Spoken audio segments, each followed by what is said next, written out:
बहुत लंबे अरसे से लोग बिहार होमगार्ड की भर्ती का इंतजार कर रहे थे। तो आपके लिए एक बहुत बड़ी खुशखबरी है कि बिहार होमगार्ड और गृह रक्षा वाहिनी में होमगार्ड के पदों पर बहाली होने वाली है।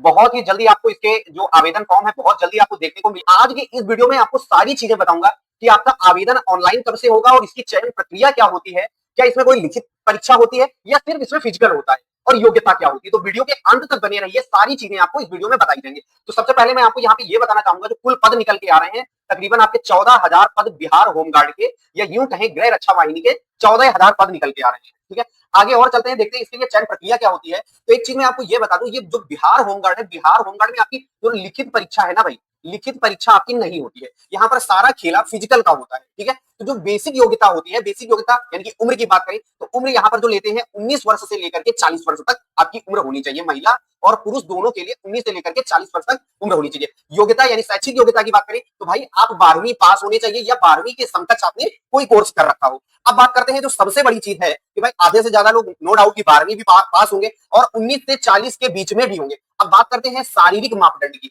आखिर शारीरिक मापदंड क्या होता है? तो शारीरिक मापदंड की अगर दोस्त बात करें तो आपकी जो लंबाई है ना वो 5 फीट 4 इंच यानी कि 162.56 सेंटीमीटर आपकी होनी चाहिए। यानी कि आपकी हाइट कितनी होनी चाहिए? 162.56 सेंटीमीटर आपकी हाइट होनी चाहिए। ठीक है, अब यहाँ पे जो कुछ जिले हैं, जैसे यहाँ पे लिखा है पूर्णिया एवं कोसी प्रमंडल के जिलों को छोड़ करके, ठीक है, यानी पूर्णिया और कोसी के जो जिले हैं वहां पर जो हाइट मांगते हैं वहां पर 5 फीट 2 इंच है और बाकी जगह के लिए आपकी 5 फीट 4 इंच है। होपफुली यहां तक चीजें समझ में आई होंगी। अगर सेंटीमीटर में बात करें तो 162.56 सेंटीमीटर आपकी हाइट होनी चाहिए पूर्णिया कोसी प्रमंडल के जिलों को छोड़ करके। न्यूनतम हाइट आपकी इतनी होनी चाहिए और वहीं पे जो मैंने आपको बताया वो पूर्णिया और कोसी के लिए 5 फीट 2 इंच होनी चाहिए। अब बात करते हैं महिला अभ्यर्थियों के लिए। भाई सभी वर्ग की महिला अभ्यर्थी जो है उनके लिए 153 सेंटीमीटर की ऊंचाई होना अनिवार्य है।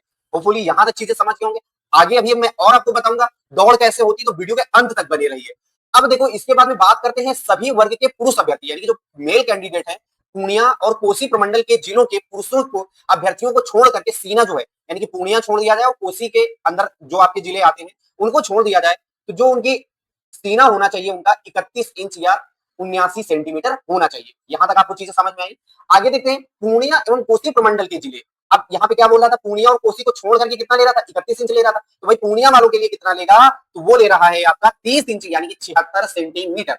बात करते हैं महिला अभ्यर्थियों के लिए भी क्या सीने का मापदंड है? तो महिला अभ्यर्थियों के लिए सीने का कोई भी मापदंड नहीं है। महिला अभ्यर्थी हो या फिर आपके ट्रांसजेंडर हो, इनके लिए सीने का कोई भी मापदंड नहीं है। चलिए आगे चलते हैं। आगे यहाँ पर देखते हैं जो आपकी परीक्षा होती है, ये यूं कहें फिजिकल परीक्षा होती है, ये आपकी टोटल 15 अंकों की होती है। कितनी होती है? 15 अंकों की, 15 नंबर की होती है। सबसे पहले क्या होता है? सबसे पहले भैया आपकी होती है दौड़।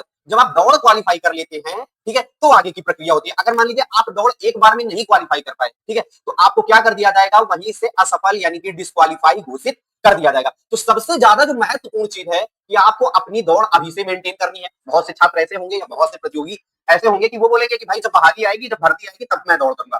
तो अगर आप ये सोच रहे हो जब भर्ती आएगी तब दौड़ करोगे, तब तो आप अभी से बाहर हो। अगर आप जो मैंने आपको पीछे क्राइटेरिया बताया, अगर आप वो क्राइटेरिया फुलफिल कर रहे हैं, हाइट का क्राइटेरिया, एज का क्राइटेरिया और एजुकेशनल क्राइटेरिया, अगर वो तीनों चीजें आप फुलफिल कर रहे हैं और होमगार्ड भर्ती के लिए इंतजार कर रहे हैं या बेरोजगार हैं, तो भी आप इसको आवेदन करिए, क्योंकि इस पे आपकी तकरीबन 35,000 प्लस सैलरी मिलती है। सैलरी भी बहुत अच्छी है ना। और दौड़ जब आप अभी से करेंगे तभी आप मैदान में दौड़ को क्वालिफाई कर पाएंगे। तो पहली बार एक ही बार मतलब आपको चांस मिलेगा। अगर आप उस बार डिस्क्वालीफाई हो गए तो आपको असफल घोषित कर दिया जाएगा।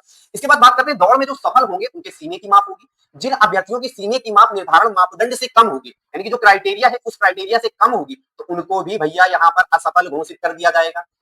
जो लोग दौड़ भी क्वालिफाई कर लेते हैं, चेस्ट की जो पैरामीटर है, पैमाना है, उसको भी क्वालिफाई कर लेते हैं, तो उनकी जो आगे की प्रक्रिया होगी ऊंची कूद होगी, लंबी कूद होगी और गोला फेंक होगा। ठीक है, ये मैं उनकी बात कर रहा हूं जो लोग दौड़ क्वालिफाई कर लेंगे और चेस्ट का क्राइटेरिया क्वालिफाई कर लेंगे। अच्छा, अब इसके बाद में बात करते हैं ऊंची कूद, लंबी कूद एवं गोला फेंक। सभी प्रतिस्पर्धाओं में अलग अलग अधिकतम 5 अंक मिलेंगे। ठीक है, यानी कि जो आपकी ये तीनों प्रतिस्पर्धाएं होंगी इन सब में आपको 5-5 अंक मिलेंगे और यही आपके 5 दिन के हो जाते हैं 15 अंक। यहां तक आपको चीजें समझ में आ गई होंगी। इसके बाद में आगे चलते हैं, आगे देखते हैं कि भाई कितना गोला फेंकना होगा कि हमको 5 में 5 अंक मिल जाए, कितना हमें लंबी कूद करनी होगी कि 5 में से 5 अंक हमको मिल जाए। देखो यहाँ पे ये पूरा पैरामीटर है। यहाँ पर ये पुरुषों के लिए है, ये देखिए पुरुषों के लिए है और ये महिलाओं के लिए है। तो जो पुरुष कैंडिडेट है, पुरुष कैंडिडेट को 1600 मीटर की जो दौड़ होती है ये 6 मिनट में पूरी करनी होगी। मतलब 1600 मीटर की दौड़ पास करने के लिए आपको 6 मिनट का समय दिया जाएगा। जब आप दौड़ में सफल होंगे, इसके बाद आपका सीना चेक होगा, सीने के पैरामीटर में जब आप खड़े उतरते हैं तब आपसे ऊंची कूद होगी। अब ऊंची कूद में आपको अंक किस प्रकार से दिए जाते हैं ये हमें समझना है। मैंने आपको बताया ये 5 अंक की होती है। अगर आपने 4 फीट से कम फेंका, मिनिमम तो भैया आपको 4 फीट फेंकना ही फेंकना है। अगर आपने गलती से 4 फीट से कम फेंका तो आपको 0 अंक मिलेंगे, लेकिन इसके लिए आपको 3 अटेम्प्ट मिलते हैं। एक चीज और है, यानी कि गोला फेंक वगैरह में आपको 3 अटेम्प्ट मिलेंगे, तो 4 फीट तो एटलीस्ट आपको फेंकना ही फेंकना है। जिसने 4 फीट फेंका तो उसको भाई 1 अंक मिलेगा, जिसने 4 फीट 3 इंच फेंका उसको 2 अंक मिलेंगे, और जिसने 4 फीट 6 इंच फेंका उसको 3 अंक मिलेंगे। वहीं पर बात की जाए जिसने आपका 4 फीट 9 इंच फेंका उसको 4 अंक मिलेंगे, और जो पूरा 5 फीट फेंकेगा प्यारे दोस्तों उसको पूरे के पूरे 5 अंक मिलेंगे ऊंची कूद में। वहीं पर लंबी कूद की बात करते हैं तो 12 फीट तक तो आपको करना ही करना है। अगर 12 फीट से आपने कम करा तो आपको 0 मिलेगा। अगर 12 फीट से अधिक आप करते हैं तो 1 अंक मिलेगा, और 13 फीट से अधिक करते हैं तो आपको 2 अंक मिलेंगे। और वहीं अगर आप 16 फीट से अधिक करते हैं, कितना भैया, 16 फीट से अधिक करते हैं तो आपको यहाँ पर भी 5 में से 5 अंक मिल जाते हैं। फिजिकल इसका जानदार होने वाला है, मजेदार होने वाला है। अधिकतर बच्चे फिजिकल में ही छटनी होते हैं, क्योंकि वो इंतजार पता है क्या करते हैं कि भैया जब फॉर्म आएगा, फॉर्म भरेंगे तब तैयारी करेंगे। तो भाई सीधी सी बात है, कोई भी इमारत एक दिन में नहीं बनती, किसी भी इमारत को बनाने के लिए समय लगता है। तो अगर आप फिजिकल की तैयारी अभी से नहीं करोगे तो जाहिर सी बात है आप ग्राउंड पे कुछ कर ही नहीं पाओगे। चलिए आगे देखते हैं, आगे बात करते हैं गोला फेंक की। गोला फेंक के लिए क्या पैरामीटर रहने वाले हैं।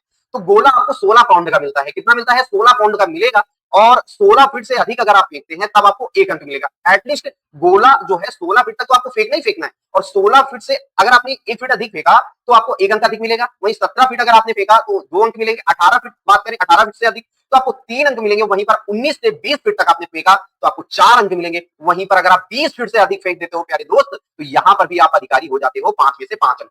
अब आपको देखो क्या करना है, कोशिश तो आप फिजिकल की बात करें तो फिजिकल में आप कोशिश ये करो कि यहां पर भी 5 गेंद करो, यहां पर भी 5 गेंद करो, यहां पर भी 5 गेंद करो। अब ये टोटल आपके हो जाते हैं 15 अंक। अब आपके मन में सवाल ये आ रहा होगा कि भाई आप ये बताओ कि क्या यहाँ पर जो रनिंग होती है, रनिंग के अंक नहीं मिलेंगे, रनिंग के जो अंक हैं, रनिंग के नंबर हैं, क्या रनिंग के नंबर नहीं मिलेंगे। तो मैं आपको बता दूं ये 1600 मीटर की रेस है या दौड़ है, ये सिर्फ और सिर्फ आपकी क्वालिफाइंग है। क्या है, क्वालिफाइंग है।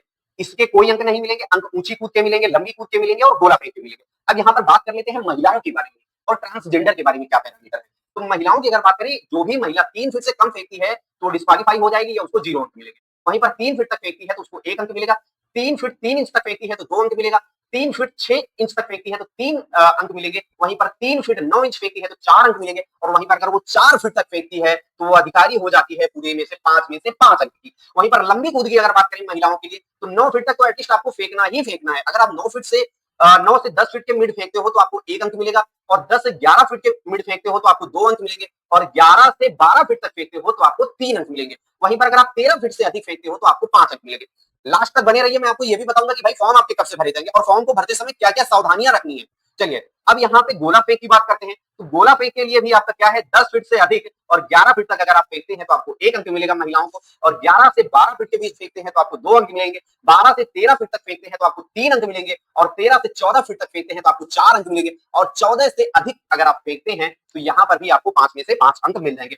एटलीस्ट आपको कोशिश ये करना है, चाहे पुरुष हो चाहे महिला हो, आपको कोशिश ये करना है कि एटलीस्ट आपको फिजिकल में 4 अंक तो लाने ही लाने हैं, और 4 अंक आपके तभी आएंगे जब आप तैयारी अभी से आप शुरू कर दोगे। आगे चलते हैं, आगे देखते हैं। अब बात कर लेते हैं कि भैया आपका जो आवेदन है, आवेदन आपका कब से होगा, फॉर्म आपके कब से भरे जाएंगे। तो फॉर्म आप ये मान दो कि 15 जुलाई, ठीक है ना, 15 जुलाई से जो आवेदन है आपका, ये बिहार के जो टोटल आपके 38 जिले हैं, 38 जिलों के लिए वैकेंसी आपकी ओपन हो जाएगी। और 15 जुलाई से उम्मीद ये है कि 15 जुलाई से आपके फॉर्म भरे जाएंगे। अच्छी वैकेंसी है, बेरोजगार है या कोई प्राइवेट जॉब कर रहे हैं तो आप इस फॉर्म को जरूर भरें, क्योंकि यहाँ पे सैलरी भी जो आपको तकरीबन मिलती है 35,000 प्लस सैलरी मिलती है, और साथ ही साथ में आपको वर्दी मिलती है, और वो सारी सुविधाएं लगभग मिलती है जो पुलिस वाले अभ्यर्थी को मिलती है। तो होपफुली आपको चीजें समझ में आई होंगी। अब कमेंट में आपको ये बताना है कि आप बिहार के किस जिले से निवास करते हैं या बिहार के किस जिले से हैं, ठीक है। और ये भी बताइए साथ ही साथ क्या होमगार्ड की भर्ती का इंतजार कर रहे थे। होपफुली आपको सारी चीजें समझ में आई होंगी कि भर्ती प्रक्रिया क्या है, चयन प्रक्रिया कैसे क्या होती है। अब बात आती है कि भर्ती प्रक्रिया में कौन कौन से आपके कागज लगते हैं, है ना, कौन कौन से डॉक्यूमेंटेशन होता है, या कौन कौन से हमें कागज अपने पहले से तैयार रखने चाहिए। अगर आपको उसकी जानकारी नहीं है तो आप नीचे कमेंट बॉक्स पे आप टाइप कर दीजिए डॉक्यूमेंट्स। क्या टाइप कर दीजिए, डॉक्यूमेंट्स, ठीक है। तो मैं डॉक्यूमेंट से रिलेटेड भी आपको एक वीडियो बना दूंगा जिसपे मैं आपको बता दूंगा कि आपको कौन कौन से डॉक्यूमेंट्स चाहिए होंगे इस फॉर्म को भरने के लिए। होपफुली आपको चीजें समझ में आई होंगी। अगर चीजें आपको समझ में आई है तो चैनल को सब्सक्राइब कीजिएगा, वीडियो को लाइक कीजिएगा, और हो सके तो इस वीडियो को अपने दोस्तों के साथ शेयर कीजिएगा। Thanks for watching me, happy study, have a nice day, goodbye, thank you.